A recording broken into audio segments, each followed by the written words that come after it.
Moi, c'est Gaston.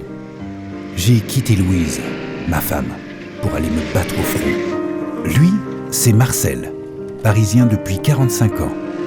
Sa mission, nous amener jusqu'au front en Seine-et-Marne pour combattre les Allemands.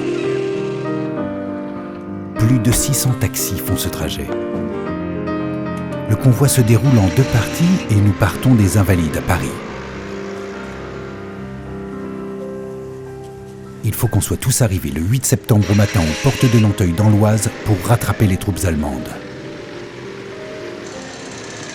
Nous voilà arrivés à destination, prêts à rejoindre le reste des troupes de la 7e division d'infanterie et bloquer l'avancée des Allemands jusqu'à Paris. Notre arrivée va changer la donne. On va finir cette guerre vite fait et rentrer à la maison pour Noël.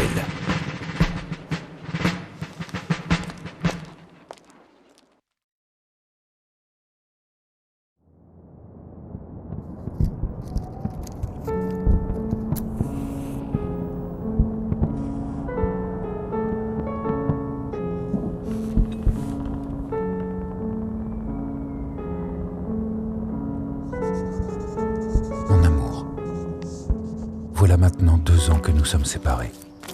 La vie dans les tranchées est un véritable calvaire. La plupart de mes amis sont à l'infirmerie ou sous terre.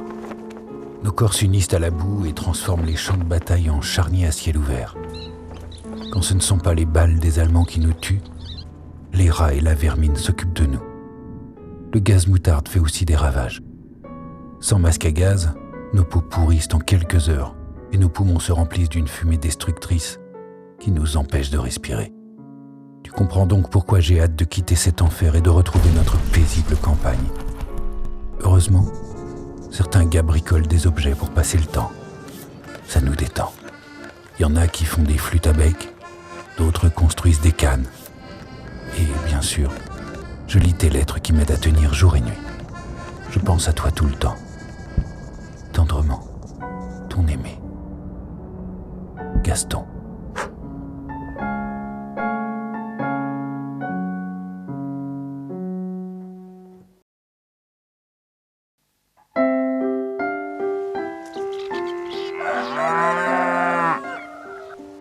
Mon Gaston, lire ta dernière lettre m'a rassurée, car je suis très inquiète pour toi. Depuis que tu es parti, j'ai vraiment beaucoup de travail à la ferme.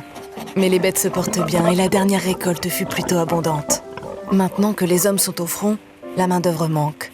Le président du conseil, René Viviani, a lancé un appel à toutes les Françaises. Tes 2 sœurs se sont d'ailleurs portées volontaires. Marie est devenue une munitionnette et prépare les milliers d'obus qui déferleront sur le front. Quant à Berthe, elle s'est engagée comme infirmière. Elle me racontait sa peine en voyant autant de jeunes périr devant ses yeux. Ton absence nous pèse à toutes les 3. Je suis impatiente que cette guerre se finisse, de pouvoir te sentir à nouveau contre moi.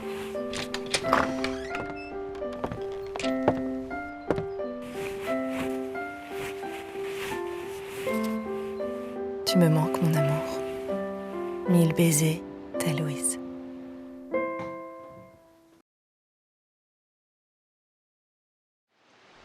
La première fois que j'ai parlé du soldat inconnu à mon petit-fils, c'est en lui racontant l'histoire de mon grand-père Gaston. Les images de la cérémonie du 11 novembre défilaient à la télévision lorsqu'il me demanda « Mais papy, c'est qui le soldat inconnu ?» Le 10 novembre 1920, un jeune poilu de 21 ans, Auguste Tin, est désigné pour choisir le soldat inconnu qui reposera sous l'Arc de Triomphe. 8 corps de soldats ayant servi sous l'uniforme français et qui n'avaient pas pu être reconnus ont été exhumés dans les 8 régions où s'étaient déroulés les combats les plus meurtriers. 8 cercueils de chêne, dont la garde d'honneur fut confiée à une compagnie du 132e régiment d'infanterie, lui sont alors présentés. Mais lequel choisir, se demande le jeune soldat. Il lui vint alors une idée simple. En additionnant les chiffres de son régiment, le 132, et parce qu'il appartient au 6e corps de l'armée, Auguste Tin décide de choisir le 6e cercueil pour être la dépouille du soldat inconnu qui sera enterré sous l'Arc de Triomphe. Et depuis le 11 novembre 1923, une flamme brûle sous l'Arc de Triomphe pour que de génération en génération, on continue de se souvenir de toutes les personnes disparues et non identifiées de la Grande Guerre.